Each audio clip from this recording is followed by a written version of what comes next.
They say that beauty is in the eye of the beholder. Today on The Express, we'll show you that it's also in the heart and the home.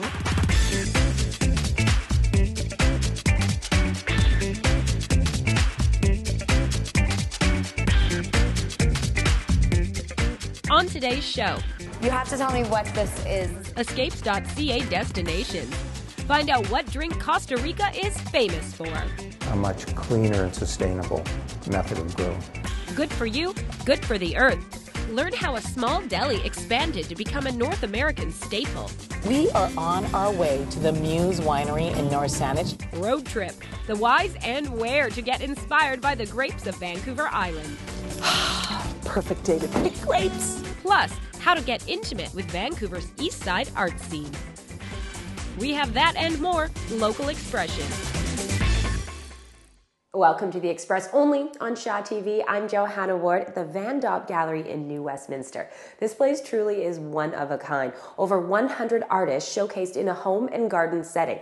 Yeah, as you can see, even the bathroom has art in it. Truly intimate and artistic, just like our first story. The 15th annual Eastside Culture Crawl. It features 300 artists over 3 days, throwing the doors wide open to their studios.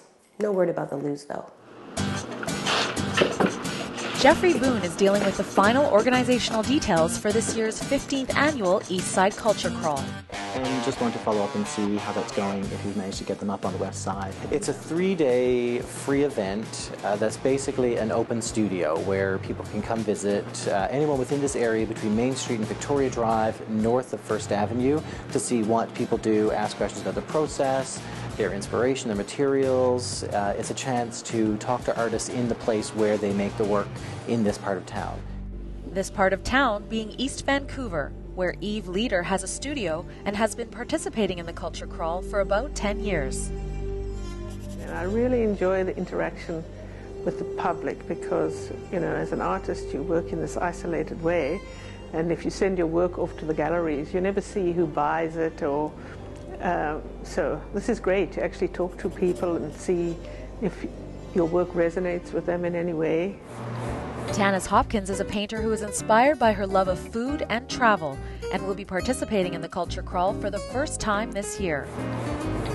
Artist studios speak for themselves. There's a lot of character, there's a lot of insight. I think some people look at a painting and don't realize what goes into it, the work, the passion, the preparation that goes into these pieces. So a lot to be learned. It's also very entertaining. I mean, great people watching. And It's phenomenal.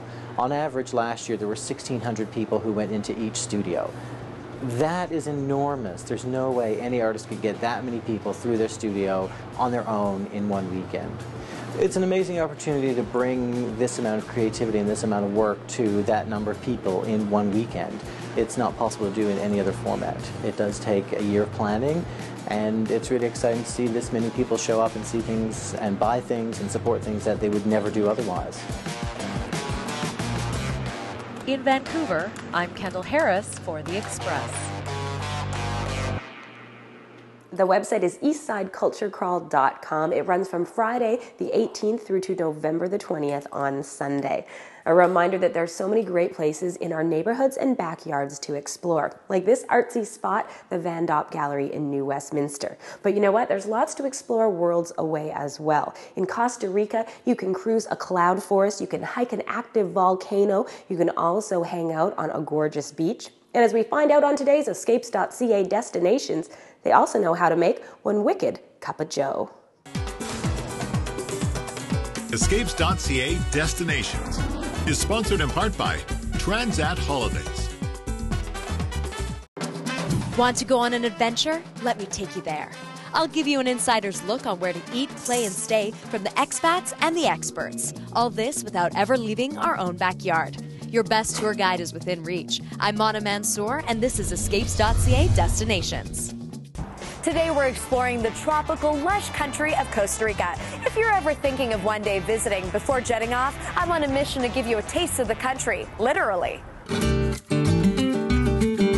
Costa Rica, which means rich coast, is located between 8 and 12 degrees north of the equator, making for a climate that is tropical year-round. so it's no wonder that Costa Rica has perfect conditions for coffee production, a staple aspect of their history and economy for 200 years.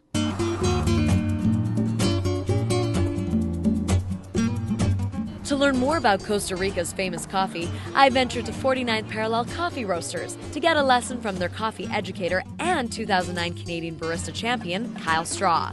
The climate in Costa Rica is great for growing coffee. Not only do we have really regular growing seasons, so the weather patterns tend to be the same year after year, but we get a nice hot country with fairly high elevation, which means that coffee will grow at higher elevations, which is what we want for specialty coffee. 49th Parallel has been featuring Costa Rican coffee pretty much since it opened. What was the decisions behind that? Year after year, we get really, really great coffees coming out of Costa Rica, and so I think you're almost always going to find them on our menu. The other really great thing about Costa Rican coffee is that it tends to be processed exceptionally well. That processing has been entirely done in Costa Rica for the past 12 years, putting quality control back in the hands of the farmers. 49th Parallel makes sure to feature these types of sustainable farming practices in the coffee they carry, which I finally got a chance to taste. Today I'm going to make a little bit of coffee from a farm called Santa Lucia. Awesome. So first thing we want to do is just measure out the coffee. 25 grams for a 16-ounce cup. I'm going to grind it fairly fine. What about Costa Rican coffee, the taste, makes it so good, would you say? Balance, sweetness. This one in particular I really like. It's pretty fruity. What are the two most popular regions that you guys get your coffee from in Costa Rica? Probably going to be the West Valley and Tarrazú. Both of these regions are fairly close to the major city of San Jose. In terms of the West Valley, there's in particular one farm that we've been working with for a while called Mansour. They create wonderful, wonderful coffee. Although we can all pretty much make coffee at home, 49th Parallel allows Costa Rican coffee to be uniquely savored by brewing it in a more unconventional way. You have to tell me what this is. This is not your traditional brewing machine. No, it's not. It's called a brute. Basically what it is, it's immersion brewing, which is pretty much the same way that you would brew tea. I'm going to add my coffee. Now what's the time here for this? So I'm going to let it brew for about a minute. The nice thing about this is that it allows us to showcase individual coffees a lot easier. Coffee culture in the last 10 years in North America, in Canada, and the world has changed. In many ways, the average consumer now is looking for a higher quality product than they were 10 years ago. And I think this bodes really, really well for countries like Costa Rica that tend to produce really high quality coffee. So our timer's up, now we watch it work. The last thing that I like to do is just give it a stir, because sometimes you get more concentrated coffee on the bottom because it came out first. I can smell the aroma from here. Well, cheers. Costa Rican coffee. Thank you, Kyle. You're welcome. Now for your travel tip of the week. When visiting Costa Rica, be sure to double-check your valid Canadian passport, as passports must be valid for at least 6 months upon your return from destination. Escapes.ca Destinations was sponsored in part by Transat Holidays. To get a taste of that Costa Rican brew from the source, they say the best time to visit Costa Rica is during their dry season, December to April. And you can find out more at Escapes.ca. Now, what about the best time to visit the Dop Gallery here in New Westminster? We'll share that along with these stories coming up. There is nothing more beautiful. Road Trip finds its muse in wine country on Vancouver Island. This one here is an enchilada. Good for you, good for the earth. Gets a healthy dose of Mexican eats. You're watching local TV on The Express.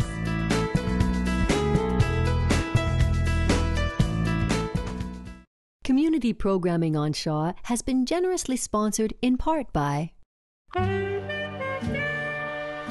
The Express is brought to you in part by Plum, fashion supplier to host Johanna Ward.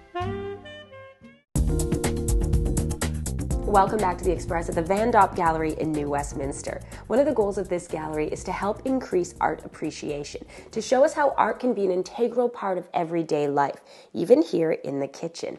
And it's kind of the same with today's Good for You, Good for the Earth. Although, in the case of this small deli turned factory phenomenon, the artistry is in the chips and the dip.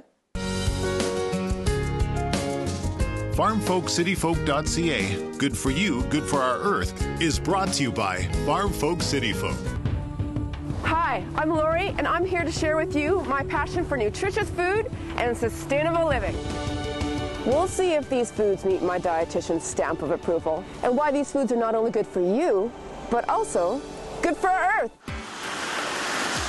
It's cold, it's wet, and if all your friends have headed south for tequila and tortillas, and you're left behind with your bills, you might be happy to hear you can get yourself a little Mexico right here in Richmond. Being the curious foodie I am, I wanted to see how Que Pasa has cornered the corn chip market. Que Pasa's head honcho, Morris Zellen, had me suited up for a behind-the-scenes tour of how they make their organic corn tortillas. With our organic tortillas, we try to keep the whole kernel as much as we can, including all the fiber, the pericarp, the germ, and make that tortilla, which is a little different than sort of a traditional, really soft tortilla, but it's a beautiful, chewy, nice, organic tortilla. Not only are Que Pasa's tortillas mouth-watering, but because they're baked, they are a low-fat, high-fiber choice that even those with allergies to gluten can enjoy. Now, if you're looking for some crunch, and you can spare the extra calories, they cut their tortillas and then cook them in a non-genetically modified canola oil to make corn chips. I asked Morris why they have gone GMO-free. GMO products might be okay. They also might not. There's a lot of controversy about it. It's just the sustainability of the whole agricultural process is enhanced by agricultural methods that are more mechanical, no pesticides, and a much cleaner and sustainable method of growing. Que Pasa has been providing West Coasters with Mexican munchies for over 15 years. And it all started with their in-store deli. Que Pasa deli manager Maria gave me a few ideas on how to make simple meals using corn tortillas. For instance, this one here, it's an enchilada. Okay, that's just a fresh corn tortilla with some nice fillings and cheese on top. We also have a tortilla pie right here. We have some soft tacos. This is one of family favorites. It's quesadillas with just cheese filling. And kids love this one. These are peanut butter and jam tortilla roll-ups. The key to keeping Mexican food healthy is to limit the amount of high-fat cheese and sour cream, as traditionally, dairy was not part of Mexican cuisine. What was, though, are beans, tomatoes, and spices. All healthy choices that can add flavor and fullness to your meal. This all looks really good. What do you suggest I start with? I think you should try the nachos. That sounds good. It's such a hard job. For Shaw TV, I'm Lori, and this has been Good for You and Good for our Earth.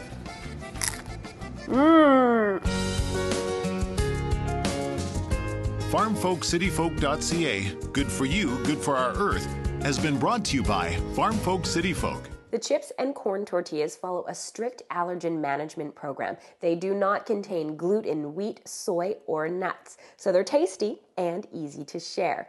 Now, Road Trip's also going for a tasty tour today on the show, and if you're inspired by wine the way I am, you're about to find your muse.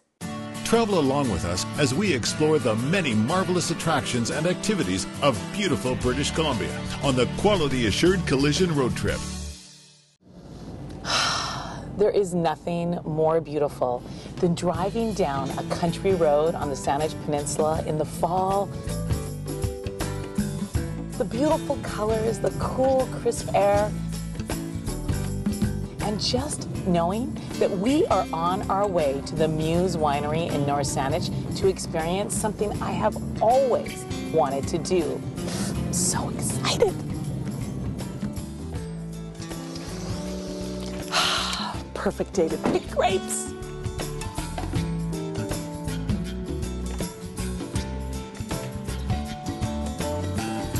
Glorious day, fresh air, salt water, and picking these beautiful clusters of grapes. Great picking. It's so romantic that you don't even realize you're actually doing hard manual labor. And for free.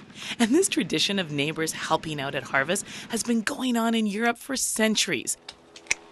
And now it's part of life on the Saanich Peninsula. I just think we live in one of the most beautiful parts of the world, and to actually have a winery, not have to go to Italy to pick grapes. You know, it's something that we look forward to. It's like an annual thing.